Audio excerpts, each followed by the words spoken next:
Македонско-бугарскиот спор очигледно не е премногу важен за бугарските граѓани, барем оние кои што ги сретнавме во Софија. Повеќето сметаат дека Бугарија треба да го тргне ветото за Македонија и без претходен договор за отворените билатерални прашања. Не може да се мразат браќата. Трябва да си помагаме, да се обичаме. Во Европската унија. Докато не ни признаете условията, не. Не можем да се разберем за миналото. То е минало. Трябва да гледаме напред. Аз така смятам. Каквото е било, било е.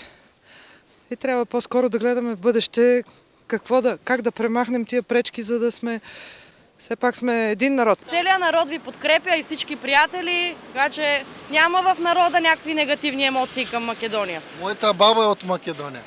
Нямам, не съм запознат. Трябва да питате някой, който е информиран. Не разбирам, аз от политика не се занимавам с политика.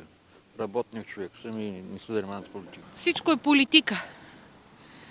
Политиците.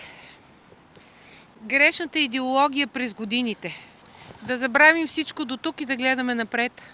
Всичко да забравим и ние, и вие, македонците. Защото това, което са ни учили, не е вярно.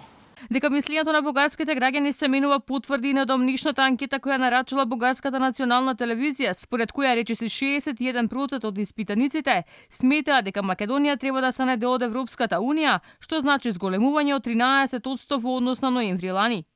Цврстите ставови на бугарската влада очигледно не ги делат и граѓаните кои што живеат во Софија. Оние кои говореат пред камерата на Алфа велат дека мора да се приклучи Македонија кон Европската унија. Пријателски настроени велат дека нашето место е во големото европско семејство. Од Софија за Алфа, Ивана Соколовик Најдова.